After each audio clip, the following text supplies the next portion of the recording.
Jako té historky, jo, to možná tady všichni v sále jako ví, jo, ale kde ta hala teda jako bude stát a na jakou konkrétně cestu je ten příspěvek těch 10 milionů? Je to vlastně na přístupovou komunikaci, má to stát podle územního plánu na pozemcích u dálnice. Je to v podstatě ta jediná proluka, která, pokud by se to tam realizovalo, ten záměr, včetně té zeleně, tak je to další teda zvuková bariéra u dálnice, kde všude jinde je les, pouze tady je to otevřený a je to příspěvek v případě, že budeme realizovat kruhový objezd u dneska Ptáčka nebo Jantaru nebo a té komunikace od ulice Houřická směrem k tomu areálu, která vlastně taky to byla cesta, o které jsme se xkrát bavili, která zase příjemní nebo zkvalitní ten přístup eventuálně na Slunkovčí dolínu.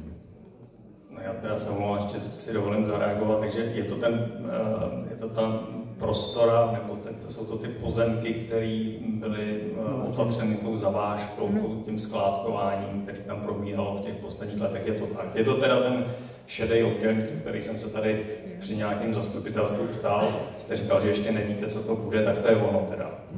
Jo, jenom opravím, já vím, že to rádi říkáte, ne skládka nebo zavážka je tam povolená, byla tam povolená v minulosti terénní úprava. Dobře, to je samozřejmě, si každý může jako si zhodnotit sám, jak tomu budeme říkat asi, ale to je jedno.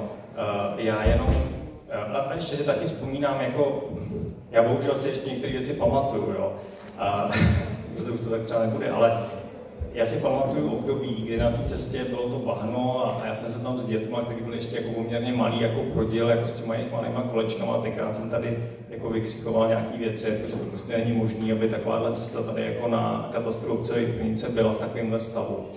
A vy jste tady nedávno na nějakým jedním z posledních zastupitelstv jako říkal, no tak konečně tam budeme mít tu cestu, kde teda ty cyklisti jako se do toho Slukova jako dostanou, protože tam bude jako zpevněná komunikace a tak dále a tak dále. A dneska tady jako říkáte, že teda na tu cestu zaplatí jako společnost WorkPress Aviation, což je jako samozřejmě super.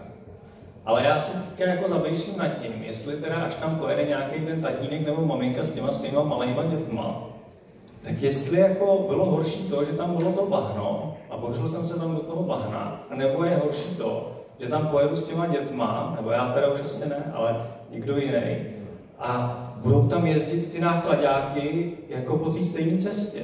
Já nevím, jako možná tam je jako vymyšlená nějaký chodník, já nevím, jako zase prostě tady vidíme nějakou plánovací smlouvu, nic tomu dalšího.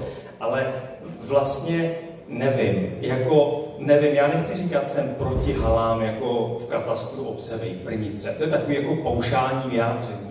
Ale prostě všichni víme, co se tam jako naváželo za ty poslední roky. Já jsem říkal, to se tam nenaváží jenom tak. To má nějaký plán, tak ten pozemek bude nějak jako využitý a jako mohli jsme všichni spekulovat jak. A teď už teda jako víme, jak bude využitý. Já nechci rozporovat, jako, že se tam budou dělat jako letecké součástky, ať se někde dělají, možná tam, nevím. Ale nelíbí se mi prostě to, že tam budou jezdit ty nákladáky a vy zároveň jako říkáte, budou mít občané jako přístup do Slukova. Jako mě to jako na sebe nesedí. Jako, je to zase můj názor. Končím komentář, děkuju. Já vám za něj děkuji. Samozřejmě i jednou z dotazů v okamžiku, kdy přišla společnost s tímto záměrem, byla, jak je to dopravně náročný s obsluhou. Je to celkem sofistikovaná výroba, mají dneska svoji výrobní v městě Plzni u Kruháče.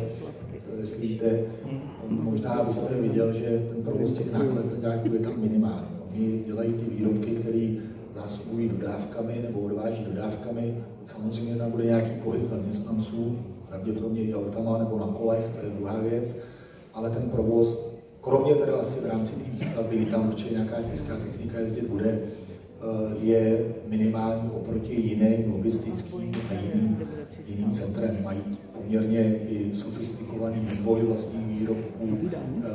I ty, co tam dělají, není to žádná montovna a je to skutečně specifikovaná výroba. Pravděpodobně kdybyste měli zájem a ten projekt se bude někam dál posouvat k realizaci, můžu tam domluvit nějakou diskuzi, abyste viděli vůbec, jak je to náročné a co se tam dělá, jaké prostředí tam dělají.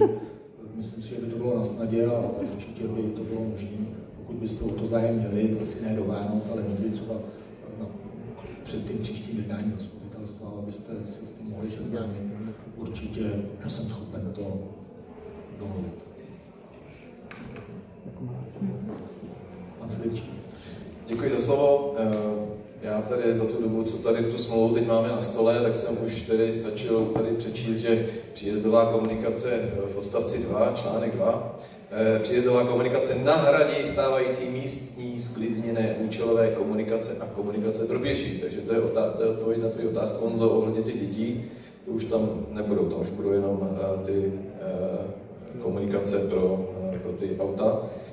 Ale mě na tom jako zaráží jedna věc, proč si to tady nepostaví sami tu silnici? Protože to je obecní veřejná komunikace. Takže teoreticky mohli bychom dovolit, postavte si ji a my si ji převezmeme, no, ale jsme se dohodli, že ji realizujeme my, že pro ně je zajímavější nebo důležitější, nebo že tam prostě přispějou částku, na které jsme se pak dohodli. Co když ta cesta bude stát teda 20 nebo 15 milionů? Otázka, jaká bude, v okamžiku, kdy jsme to projednávali, tak rozpočet na ní byl asi 8 milionů korun, když jsme si to nechali od toho projektanta, který řeší nacenit, tak pořád to bude výhodnější, kdyby se realizovala sama o své potřeby, než do takové částkou přispěje.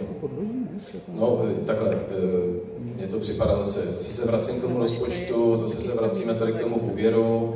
Tohle je pro mě zase další taková netransparentní věc, zavádějící jako klientelismem, protože ty pozemky, na kterých se to má stavět, tak jsou pana Michálka, což asi, pane starosto, nepopřete, že to je váš kamarád, když jste to někde zmínil. Takže teď konečně tedy po těch letech, když se to tam zavezlo, tou navážkou do těch 3 metrů výšky, tak se to teď jako zhodnocuje. Já chápu, že prostě navíc ty pozemky jsou pořád ve vlastnictví pana Michálka, jo, tam, kde oni to chtějí stavět. Takže jako to nám asi nevadí, jo, že oni tam budou stavit za svý, vadí nám teda, že teda to je obecní.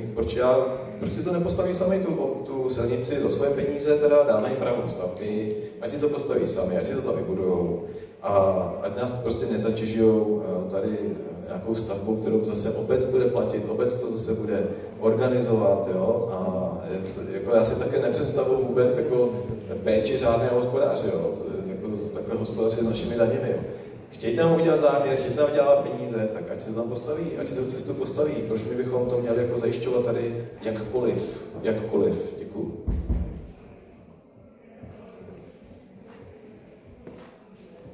Jo, děkuji za názor. Je to otázka toho přístupu. Například město Plzeň budovalo horská pole proto a podbízí se investorům, aby tady vytvářeli pracovní příležitosti. Je otázka, kde je ta hranice, v jaké době se to projednává. Bavili jsme se o tom, když jsme projednávali první územní dokumentaci, všichni chtěli, aby tady bylo místo pro podnikání, aby tady bylo místo pro pracovní příležitosti. Zažil jsem, kdy na Tachovsku se podbízelo, dávají se investiční podmínky, aby tady ten či onen investor byl. Tohle si myslím, že je takový mix toho, my si tím vyřešíme náš problém s nějakou vybudování nějaké komunikace a budeme tady mít v tuto chvíli bohatou společnost, která podle mých informací podporuje spousta věcí tam, kde působí. Takže věřím, že i ta spolupráce do budoucna bude mezi obcí a vůbec tady tou životem velmi dobrá. Je to úplně mimo obec, takže si myslím, že to asi nikomu nebude ani vadit. Je to výroba, která určitě neovlivňuje jakýmkoliv svým způsobem své okolí.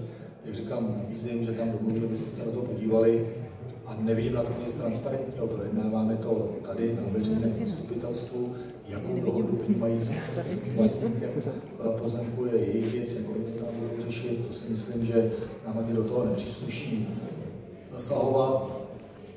My jim ani nemůžeme zakázat, pokud budou jezdit s vozidlama, které mají technickou prohlídku, zakázat, aby jezdili po veřejné komunikaci. A jenom se v tuto chvíli domlouváme, my ji uděláme v čase, kterou vy chcete, když vy nám zaplatíte. Nic víc, nic méně. Děkuji za Váš názor? Já bych tady rád teda dal protinávrh tady k tomu té plánovací smlouvě, a to ten, že to pomohlo.